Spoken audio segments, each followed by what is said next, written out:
Hat trick విజయమే కాదు, అఖండ విజయం కావాలి. కొడితే దిమ్మ తిరిగి బొమ్మ కనపడాలి. ఈసారి 370 సీట్లు పక్కా అంటున్న నరేంద్ర మోదీ పార్లమెంట్ ఎన్నికల కోసం పక్కా ప్లాన్ రెడీ చేశారు. ఏ రాష్ట్రంలో ఎన్ని సీట్లు గెలుచుకుంటామో కూడా స్పష్టంగా లెక్కలేసుకున్నారు. ఒక్కో రాష్ట్రానికి ఒక్కో స్ట్రాటజీ సూచించారు. మొత్తం దేశాన్ని 3 జోన్లుగా విభజించి 3 ప్రత్యేక వ్యూహాలను అనుసరించబోతున్నారు. జవహర్లాల్ నెహ్రూ తర్వాత వరుసగా మూడోసారి ప్రధానమంత్రి అయ్యే రికార్డును సొంతం చేసుకోవాలని ఉవ్విళ్లూరుతున్నారు భారత ప్రధాని నరేంద్ర మోదీ. అదే క్రమంలో ఈసారి పార్లమెంట్ ఎన్నికల్లో బీజేపీ అఖండ విజయం సాధించడానికి పక్కా స్కెచ్ వేశారు. బీజేపీ గత ఎన్నికల్లో 303 పార్లమెంట్ సీట్లు గెలుచుకోగా ఈసారి ఖచ్చితంగా 370 సీట్లు సాధించాలని టార్గెట్ గా పెట్టుకుంది. మిత్రపక్షాలతో కలిపి 400 సీట్లకు పైగా గెలుచుకోవాలని స్కెచ్ వేసింది. రాజకీయమైన, ఎన్నికలైన, పాలన అయినా ప్రతి కార్యక్రమాన్ని ఎండ్ టు ఎండ్ ప్లాన్ చేసి నరేంద్ర మోదీ 2024 పార్లమెంట్ ఎన్నికల కోసం కూడా పక్కా ప్లాన్ రెడీ చేశారు. దేశంలోని రాష్ట్రాలను 3 జోన్లుగా విభజించి ఎక్కడా ఏ స్ట్రాటజీ అవలంబించాలో పార్టీ నాయకులకు దిశానిర్దేశం చేశారు. గత ఎన్నికల్లో అత్యధిక సీట్లు కట్టబెట్టిన రాష్ట్రాలను కాపాడుకుంటేనే ఇప్పటి వరకు పెద్దగా ప్రభావం చూపని రాష్ట్రాలపై ప్రత్యేక దృష్టి సారించారు. ముఖ్యంగా కొరకరాని కొయ్యలుగా మారిన రాష్ట్రాల్లో అవలంబించాల్సిన వ్యూహాలకు పదును పెట్టారు. రాష్ట్రాలను గ్రీన్, ఎల్లో, రెడ్ జోన్లుగా విభజించారు. గ్రీన్ జోన్లో బీజేపీకి అనుకూలంగా ఉన్న రాష్ట్రాలు ఉండగా రెడ్ జోన్లో పూర్తిగా ప్రతికూలంగా ఉన్న రాష్ట్రాలు ఉన్నాయి.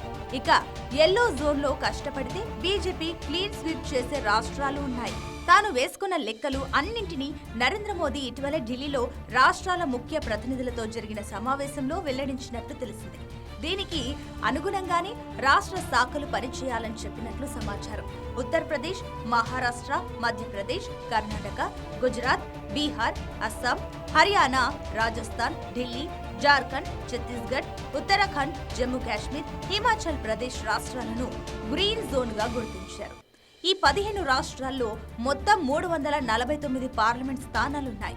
గత ఎన్నికల్లో ఇక్కడ అత్యధిక సీట్లను బీజేపీ నేతృత్వంలోని ఎన్డీఏ గెలుచుకుంది.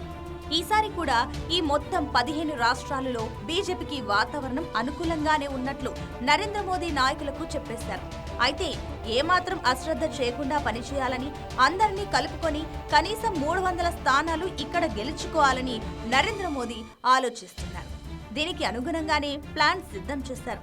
ఇటు పార్టీ చేయించిన సర్వేలు, అటు ఇంటెలిజెన్స్ నివేదికలు కూడా ఈ రాష్ట్రాల్లో బీజేపీకి అనుకూలమైన వాతావరణం ఉందని తేలింది. హిందీ బెల్ట్ కావడం, హిందుత్వ భావజాలం ఎక్కువగా ఉండడం, ఉత్తర భారతదేశంలోని రాష్ట్రాలు కావడంతో ఇవి బీజేపీకి అనుకూలంగా ఉంటాయని భావిస్తున్నారు. ఈ రాష్ట్రాల్లో అంతా అనుకూలంగానే పైకి కనిపిస్తున్నప్పటికీ కొన్ని రాష్ట్రాల్లో మారిన రాజకీయ పరిస్థితులు ఎటు దారితీస్తాయి అనే విషయంలో అప్రమత్తంగా ఉండాలని కూడా బీజేపీ భావిస్తుంది. కర్ణాటకలో గత ఎన్నికల్లో అత్యధిక సీట్లు గెలవగలిగినా ఈసారి అక్కడ కాంగ్రెస్ ప్రభుత్వం ఉంది కాబట్టి అత్యంత జాగ్రత్తగా ఉండాలని మోడీ నాయకులకు నిర్దేశించారు. ఇక మహారాష్ట్ర, బీహార్ రాష్ట్రాల్లో కూడా రాజకీయ సమీకరణాలు మారాయి. విపక్ష కూటమి ఖాతాలో ఉన్న రాష్ట్ర ప్రభుత్వాలను బీజేపీ చివరికి హస్తగతం చేసుకుంది. ఈ పరిణామాలు ప్రతికూల ప్రభావం చూపకుండా చూడాల్సిన అవసరం ఉంది. కొన్ని జాగ్రత్తలు తీసుకోవడంతో పాటు కొన్ని రాజకీయ పక్షాలను కూడా కలుపుకోవడం ద్వారా ఈ 15 రాష్ట్రాలలో 300 సీట్లు పక్కాగా గెలుచుకుంటామని నరేంద్ర మోదీ నాయకులకు స్పష్టంగా చెప్పినట్లు సమాచారం. ఇక బీజేపీ బాగా కలవరపడుతున్న రాష్ట్రాలు రెడ్ జోన్లో ఉన్నాయి. దేశవ్యాప్తంగా అనేక మార్లు బీజేపీ ప్రభంజనం సృష్టించగలిగిన ఈ రెడ్ జోన్ రాష్ట్రాల్లో మాత్రం బాగా వేయలేకపోతుంది.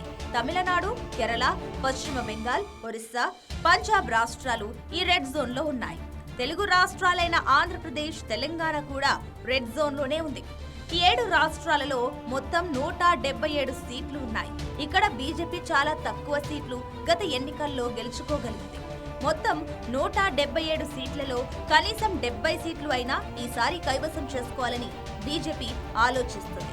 ముఖ్యంగా ఆంధ్రప్రదేశ్, కేరళ, తమిళనాడులో కనీసం ఖాతా అయినా తెరవాలని యోచిస్తుంది. తెలుగుదేశం, జనసేన పార్టీలతో పొత్తు పెట్టుకోవడం ద్వారా ఆంధ్రప్రదేశ్లో 4 సీట్లు, 6 ద్రావిడ పార్టీలతో పొత్తు పెట్టుకోవడం ద్వారా తమిళనాడులో 10 సీట్లు గెలవాలని బీజేపీ స్కెచ్ వేసింది.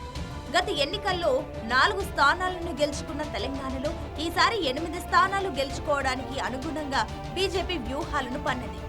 గత ఎన్నికల్లో 18 స్థానాలను గెలుచుకున్న పశ్చిమ బెంగాల్లో కూడా కనీసం 25 స్థానాలు ఈసారి కైవసం చేసుకోవాలని చూస్తుంది.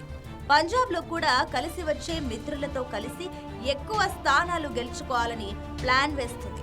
మొత్తం 177 సీట్లున్న రెడ్ జోన్ పార్లమెంట్ స్థానాల్లో కనీసం 70 స్థానాల్లో ఎన్డీఏ గెలవడం ద్వారా తన టార్గెట్ 400 సీట్లకు చేరుకోవాలని బీజేపీ ప్లాన్ వేసింది. 1-2 స్థానాలున్న కేంద్రపాలిత ప్రాంతాలు, చిన్న రాష్ట్రాల విషయంలో కూడా ఏమాత్రం అశ్రద్ధ చేయకుండా పనిచేయాలని నరేంద్ర మోదీ పార్టీ శ్రేణులకు ఆదేశాలు జారీ చేశారు. వీటన్నింటినీ ఎల్లో జోన్లో పెట్టారు. మణిపూర్, మేఘాలయ, అరుణాచల్ ప్రదేశ్, మిజోరాం, నాగాలాండ్, సిక్కిం, త్రిపుర, అండమాన్ నికోబార్, పుదుచ్చేరి, దాద్రా అండ్ నాగర్ హవేలీ, డామన్ డయ్యూ, గోవా, లక్షద్వీప్ ఎల్లో జోన్లో ఉన్నాయి. మొత్తం 19 స్థానాలున్న ఈ ప్రాంతాల్లో గత ఎన్నికల్లో బీజేపీ సగం సీట్లను గెలుచుకుంది. ఈసారి మొత్తం సీట్లను గెలుచుకోవాలని స్కెచ్ వేస్తుంది. జాతీయ పార్టీలు పెద్దగా పట్టించుకొని, జాతీయ రాజకీయాలు పెద్దగా ప్రభావం చూపని ఈ ప్రాంతాల్లో స్థానిక అంశాలు ప్రతిపాదికగానే ఎన్నికలకు పోవాలని మోదీ నిర్దేశించారు. మోడీ స్కేల్ ఇలా ఉండగా నిజంగానే బీజేపీ ఊహించినట్టుగానే దేశంలో పరిస్థితి ఉందా అనేది ఇప్పుడు ఆసక్తికరంగా మారిన అంశం. గత ఎన్నికల్లో మొత్తం 7 సీట్లను కైవసం చేసుకున్న ఢిల్లీలో ఈసారి కాంగ్రెస్, ఆప్ కలిసి పనిచేస్తున్నాయి. అక్కడ క్లీన్ స్వీప్ చేయడం సాధ్యమేనా అనే ప్రశ్నలు వస్తున్నాయి. కర్ణాటక, తెలంగాణ రాష్ట్రాలలో కాంగ్రెస్ అధికారంలో ఉంది. బీజేపీని ఈ రాష్ట్రాలలో ఎక్కువ సీట్లు గెలుచుకునేందుకు కాంగ్రెస్ అవకాశం ఇస్తుందా, పోరాడుతుందా అనేది కూడా చూడాలి. మమతా బెనర్జీని కాదని పశ్చిమ బెంగాల్లో బీజూ పట్నాయక్ కాదని ఒరిస్సాలో ప్రజలు బీజేపీ వైపు మొగ్గు చూపుతారా అన్నది కూడా ప్రశ్నార్థకమే. మహారాష్ట్ర, బీహార్ రాష్ట్రాలతో బీజేపీ ఆడిన పొలిటికల్ గేమ్ ప్రజలపై ఎలాంటి ప్రభావం చూపుతుందనేది కూడా ఎన్నికల ఫలితాలను ప్రభావితం చేసే అవకాశం ఉంది.